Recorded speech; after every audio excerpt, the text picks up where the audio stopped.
Gold has been doing pretty good recently.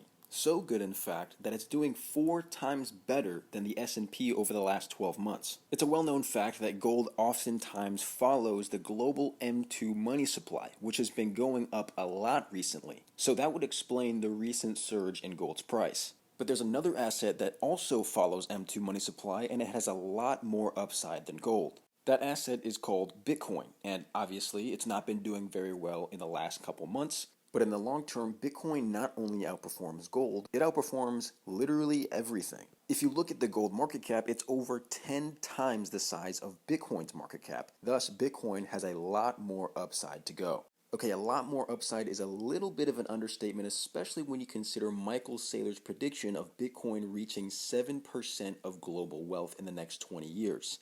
That 7% would mean Bitcoin's market cap would be at $280 trillion and the Bitcoin price would be at $13 million per coin. Now, before you go on commenting, this is impossible, that's never going to happen, this guy's a fucking idiot, watch this clip from Michael Saylor from yesterday, and then I'll explain why I think it's not only possible, but probable. Well, Bitcoin's currently 22 basis points of the global economy. That's $2 trillion. Over 20 years, right now it's been growing about 60% a year. If it decelerates from 60% a year to 20% a year, the average return is going to be 29% a year over the 20 years. That is the base case. That arrives at a price of $13 million a Bitcoin in USD terms, or $280 trillion in the network. Does the world turn upside down? No. What happens? Well, everything pretty much stays the same, except for those that embrace Bitcoin get rich and powerful.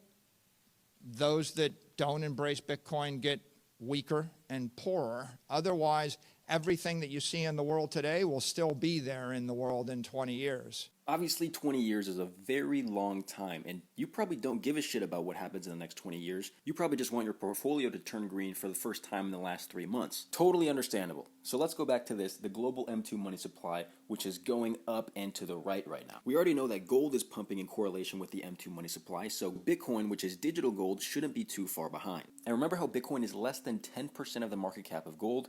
Well, if you consider Bitcoin to be the digital gold, we can expect it to at least catch up to the market cap of gold. And if you don't think Bitcoin is digital gold, a few of the most powerful people in the world disagree with you, including Fed Chair Jerome Powell, who, by the way, is in charge of printing money out of thin air.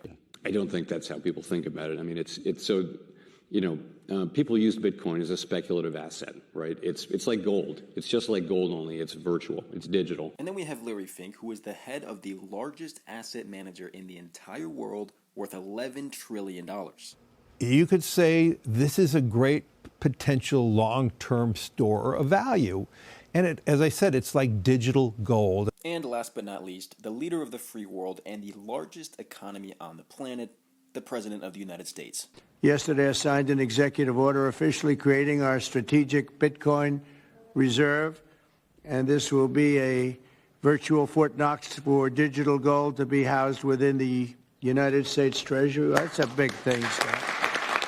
And we have some honorable mentions like $1.7 trillion European giant Deutsche Bank, and even the biggest gold shiller and the biggest Bitcoin hater in the world came around and said Bitcoin is, in fact, digital gold. And after all that, if you still don't believe Bitcoin is the digital gold, you're either a huge hater, mentally challenged, or both. But assuming you're neither, it's pretty clear that Bitcoin is primed for a big pump, especially with the M2 money supply increasing, and maybe if we get a rate cut, that will help boost the price as well. But long term, is it possible for one Bitcoin to be worth 7 figures? If you look at gold's market cap at $19.76 trillion, if Bitcoin were to match that exact market cap, coincidentally, it would be exactly $1 million per coin. Obviously, $13 million is a very high price target, and 20 years is a very long time away, but I think 7 figures per Bitcoin is inevitable. It's not a matter of if, but when. Make sure you like and subscribe. Let me know what you think of the video, and also let me know your Bitcoin price prediction and if you think it'll ever hit 7 figures.